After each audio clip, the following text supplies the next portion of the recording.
Hi friends, இப்போ நம்ம பாக்கியலட்சுமி பார்க்க போகிறோம். பாக்கியலட்சுமியில் ஒரு வழியாக இனியாவுக்கு கல்யாணம் நடந்து முடிஞ்சிருச்சுங்க. சரிப்பா வீட்டுக்கு கிளம்பலாம்ப்பா, இங்கேருந்து என்ன பண்ண போகிறோன்னு சொல்லிட்டு பெரியவங்கள்ட்டெல்லாம் ஆசீர்வாதம் வாங்கிட்டு, சரி நாங்கள் சென்று வருகிறோம் வென்று வருகிறோம்னு சொல்லிட்டு கிளம்புறாங்க. கிளம்பிட்டு இங்கே வீட்டுக்கு வந்து ஆரத்தி எடுத்து உள்ளே கூப்பிட்டு பாலும் பழம்லாம் கொடுத்து என்ஜாய் பண்ணிகிட்டு இருக்காங்கங்க.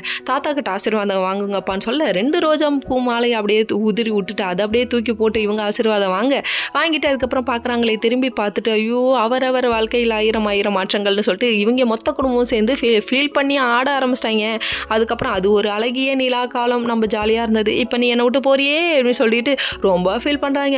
சொன்னால் ஊன்னு ஓடி வந்துடுவேன், கவலைப்படாதீங்க அப்படிங்கிற மாதிரி இருக்குது. அதுக்கப்புறம் நம்ம பாக்கியாவும் நம்ம கோபியும் இருக்காங்களே, அவங்க போய் இனியாட்ட எமோஷனலாக பேசிகிட்டு இருக்காங்க. பேசினதுக்கப்புறம் சரி தாய்க்கிழமா வரேன் அப்படிங்கிறாங்க. இப்போ தாய்க்கிழவன் ஆகிட்டாங்களா, சரி பரவாயில்ல விடுங்க. அதுக்கப்புறம் இவங்க கிளம்பி இந்தாண்ட வந்ததுக்கப்புறமா இங்கே பையன் வீட்டுக்கு வராங்கங்க. இங்கே வந்தால் இங்கே மறுபடியும் பால் பழம், டே இப்போ தாண்டா முச்சுக்குன்னு கொடுத்தீங்க, நிறைய குடிச்சிட்டேன்டா, போதும்டா, வயிற்றுல இடம் இல்லடான்னு நெளிகிறாங்க. அதுக்கப்புறம் இங்கே பார்த்தா கொஞ்சம் சையாக இருக்கும்ல, ஏன்னா தெரியாத இடம், புதுசாக ஆட்கள், அவங்க யார் எப்படின்னே தெரியாது, என்னன்னு தெரியாது, பேசலாமா பேசக்கூடாதான்னு தெரியாமல் இனியா உட்காந்துருக்காங்க. அந்த டைம் பார்த்து ஒவ்வொருத்தரை வந்து விளக்கேத்துன்னு சொல்கிறது என்ன, அப்படியே படிய ஓதன்னு சொல்கிறது என்னையா பண்ணணும் ஒன்றும் புரியலையே, நீங்கள் இனியா விளையாசா நினச்சிட்டு இருக்கீங்க, பாக்கியாவை ஏமாற்றி ரெஸ்டாரண்ட்டை வாங்கிட்டீங்கன்னு. ஆனால் இனியா வச்சு செய்ய போகுது, அது மட்டும் நல்லா உங்களுக்கு தெரியுது. ஏன்னா அம்மாவை கொண்டுனா எந்த ஒரு பிள்ளையாக இருந்தாலும் சீறிக்கிட்டு வரும், அதுவும் பொம்பளை பிள்ளைனா சொல்லவும் வேணும், வேற லெவலில் இறங்கி செய்யும். சரி, இது ஒரு பக்கம் இருக்க, நம்ம கோபி ஒரு பக்கம் ஃபீல் பண்ணிட்டு இருக்காப்ல, தம் பொண்ணு வீட்டை விட்டு வெளியே அனுப்பிட்டோன்னு ஒப்பார வைக்காத, நீ